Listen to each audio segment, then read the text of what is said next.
I'm a local girl. I was born in Cottage Hospital in Urmston, and I was brought up on the Canterbury Road estate. I lived at home with my mum and dad and my older brother. I've been a Christian all my life. My mum used to take my brother and I to Sunday school at Christ Church, the Mission Church, which was off one of the roads of Canterbury Road. In the morning we would all go there. In the afternoon I get on a minibus with my friends from up the road and go to a mission church in Stretford on Elm Grove. This was great fun at the mission church, and the best thing about it was they had a summer camp, and I would go off at the age of about 10 with my friends and no mum and dad and stay at camps up in Scotland. We'd stay in dormitories, we'd learn about God and Jesus and worship and be with other girls and boys from across the northwest. It was truly magnificent. When I left school at 16, I went to become a cadet nurse at Park Hospital in Davyhulme because my best friend wanted to be a nurse. When I told my mum this, she said, "You won't last a week." However, many years later, I was still nursing. I trained at Park Hospital and then moved on and worked at various hospitals throughout Manchester, gaining on the way a nursing degree and a master's degree in ethics. My very last post was at Wythenshawe Hospital, where I was the bereavement nurse for many years, which was a truly wonderful job. From a worship point of view, once I started my nurse training, I actually moved away from the church. I was working shifts, studying, and somehow in my life I lost touch with God. But when I qualified as a staff nurse, I found God again, or really He found me. I then remained always a disciple of Jesus. At the age of 20, I started to look for a new church to worship at and came across St Mary the Virgin in Davyhulme and started to go there. It was only some months later, when I was talking to my mum about it, that I realised that my mum and dad were actually married at that church and had a strong connection to it. So I carried on worshipping at St Mary's and working and living the life that I thought God wanted me to do. When I became a bereavement nurse, I began to question much more my pathway of faith.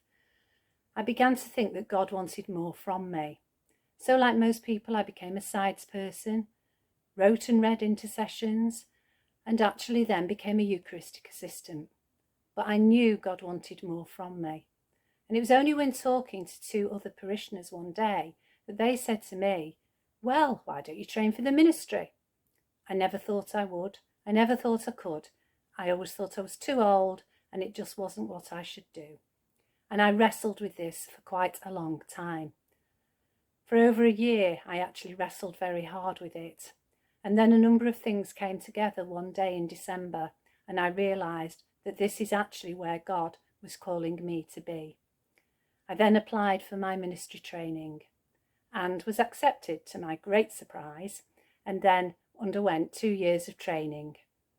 During this time I carried on worshipping, growing in faith and growing in helping the faith of other people, until I was actually ordained a deacon. Once working as a deacon at St Mary the Virgin, I actually began to consider that God wanted more from me, and I began to talk to people about where that would be or what He really wanted from me. When I became a priest, I really knew that God definitely wanted to draw me further afield and take my life somewhere else. Where that would be, I did not know, but I asked people to pray for me and help guide me in this journey. And then eventually, at the beginning of 2020, I was asked to consider taking up the post at St John's, Flixton. I began to explore this with the Archdeacon, but then unfortunately we went into lockdown and everything stopped. But then at the end of last year, 2020, a phone call came, and then, well, here I am to tell the tale. So yes, I've been a Christian all my life, and I've been really lucky in that other people have helped to guide me and support me and point things out to me when I wasn't quite always listening to where God wanted me to be. So here I am today, and I want to help other people come to faith, and I want to help all those people who are already in touch with faith to grow in their own discipleship and roles. And that's the vision I see in my role now here at St John's in Flixton. So that's me, the Reverend Debra. If I can do anything to help, or you're interested in anything I've said, please do get in touch. We are all God's children, and we are here together to follow Jesus' pathway. Amen.